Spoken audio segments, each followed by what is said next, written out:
Hey, do you want to start your own business? Do you think you've got what it takes to be an amazing businesswoman, business person, entrepreneur? I bet that you do. And I bet you think you've got to have an amazing, super duper exciting idea to do that. Well, let me tell you, we have a process here that we can take you through that will allow you to totally understand what your vision, your values, and indeed what your business could be all about. I've put together a short series of slides that will take you right through, getting you to the point that you understand what your vision, your values, and your business could be all about. So check out this video now. It's quick, it's easy, and it will take you to the next level. Any questions or queries? Let me know.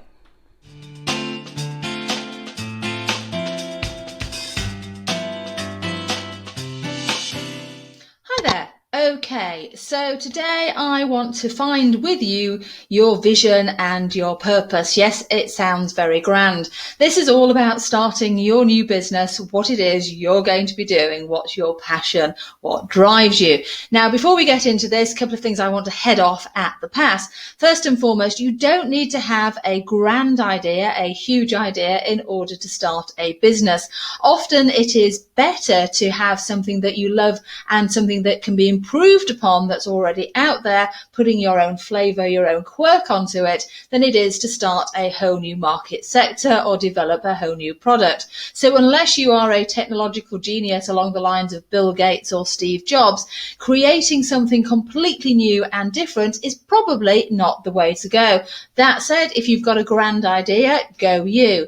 The challenge with any grand idea is it takes research, it takes development, you have to create a market, and you have to therefore explain to the potential client what the benefit of your product or service is. So that's probably not the way to go, but as I say, if you have this grand idea, go you. So what we need to do is we need to define, to find out exactly what you could have your business in. Now, the other thing I want to just put out there is people will often say now is not a good time to start a business. Actually, any time is a good time to start a business, because if we are in a fantastic market environment, people have money, people want to spend, people want to improve, people want to change. So that's a great time to start a business. But if we are in recession, which we are heading into now as I'm speaking, then yes, that's also a really great time to start a business. Why is that? Well, because there are less businesses started, so you will have a greater share of voice in your particular product or service area. There will also be tons of resources available out there that you wouldn't have at better or discounted prices because the marketplace isn't crowded, and you may be able to pick up some bargains. Unfortunately, you also may be able to pick up some bargains because some businesses fail. Now, some businesses do fail, but let's find out what your passion and what your driver is so that we can actually build a business that's going to really, really work for you, that will make you some money and keep you focused and on mission. So let's get your vocation, your mission, your passion, and your profession or your business sorted. So where do we go from here? The first thing to do is let's look at something you love. If you're going to do a business, if you're going to be in business, if you're going to do something all day, every day, let's make sure that you love it. So this could be anything. This could be watching the TV, playing with the kids, being in the garden, helping people.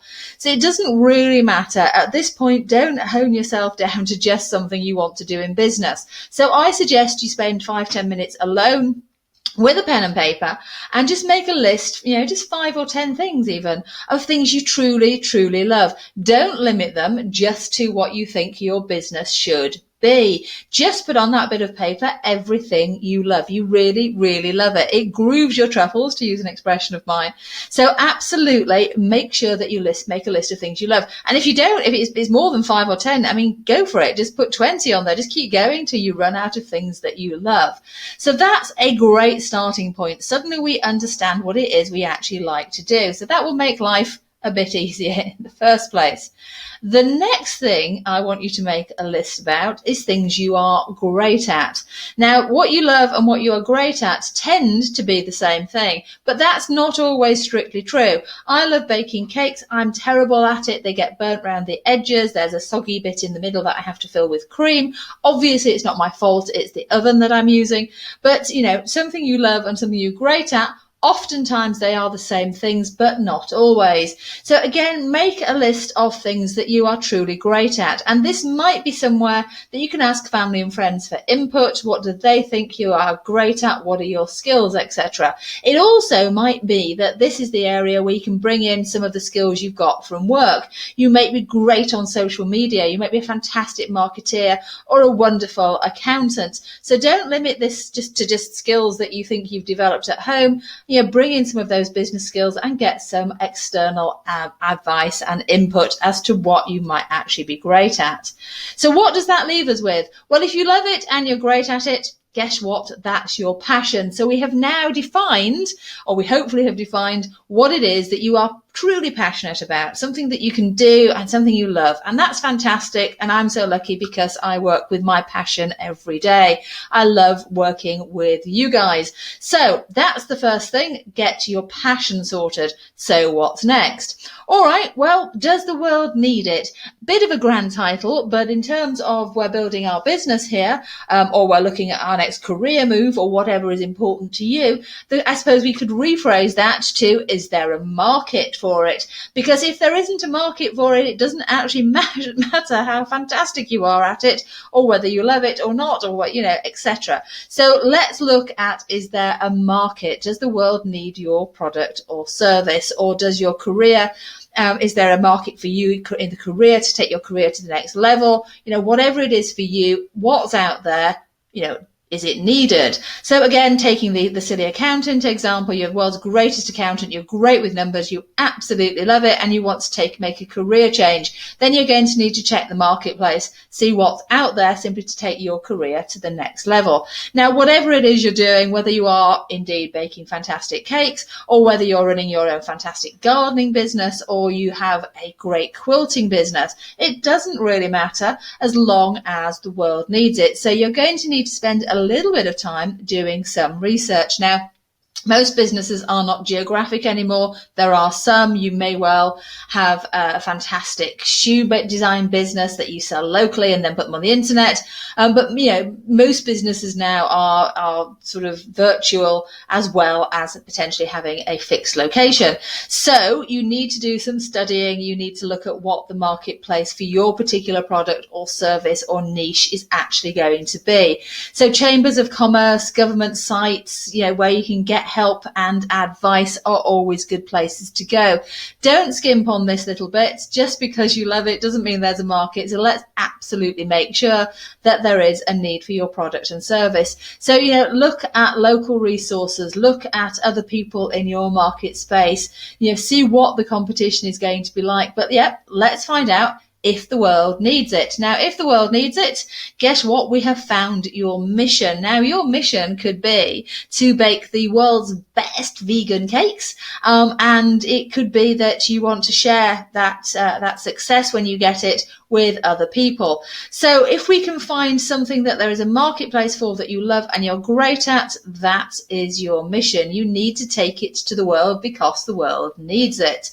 So the next thing we need to look at, is, are you going to get paid for it? Now, this applies in the career example as much as it applies in the business example. It's all very well being an overskilled accountant with, in a marketplace that is not going to pay for your particular services. So you need to be very careful to make sure that you're going to get the value you're paid for your particular worth, whether that is your career or whether that is your business. Because we love something and we're great at it, we probably want to spend a lot of time doing it. But it isn't a business unless you get paid, and you need to get paid a sustainable rate so that you can continue to do the things that you absolutely love. So having investigated your marketplace, obviously what we also need to look at is we need to look at what the market value of that is.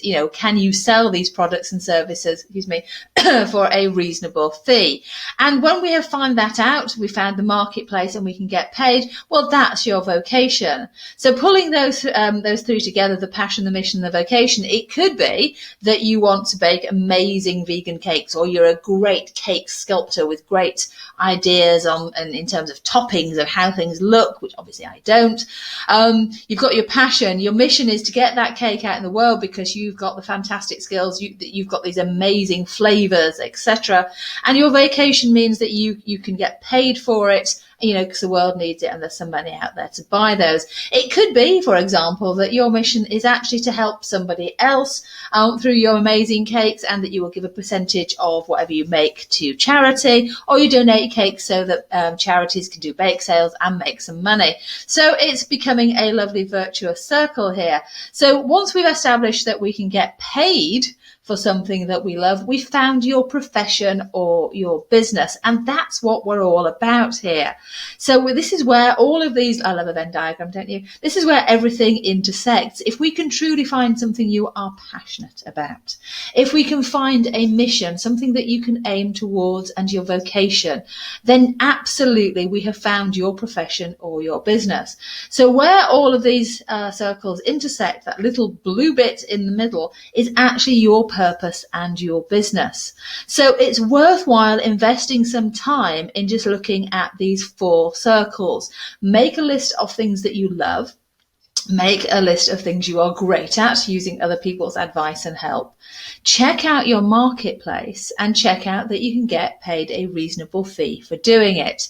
Once you've done all of that and you put all of these circles together, then we should have found what works for you, what your business, your purpose, your passion is going to be all about. And once you've got a really clear understanding of what your mission and your vocation are, what it is you want to do and how you want to do it, then all sorts of other things fall into place. This is one of the main pillars of going into being in business. You need to check stuff out way before you just go, yay, I'm setting up my Instagram account. I'm running a business as of tomorrow. No problem at all. This is a really fundamental part of understanding your marketplace, understanding what you need to do, understanding what you can do, and understanding what the value that you can bring to the marketers and what they can bring to you in terms of revenue. So don't skimp on this. Spend some time just having a really good think about this. So that should help you, give you a framework. So by the end of this, you should be much clearer on what it is you're going to do, what it is you want to do, if you can do it and make a living from it, which is a great start. So I'm going to go away now. See you in a minute. Okay, so now you should be rocking and excited about what you can do and where you can go. So if this video has been useful, give me a big thumbs up, subscribe and hit that little bell so I can be annoyingly in your inbox all of the time. If you want to get in touch with me, probably the best ways are Instagram and Facebook, the Brainy Biscuit, and I would love to hear from you. Leave me any comments or questions below and I'm very happy to answer them. Alternatively, you can head on over to my website, brainybiscuit.com, where I have got tons of resources. I blog every week about minimalism and well-being and starting a business from scratch. I've also got some amazing downloads there that you can have a look at for free. So however you do it, get in touch and have a really great day, and I hope to see you really soon. Take care.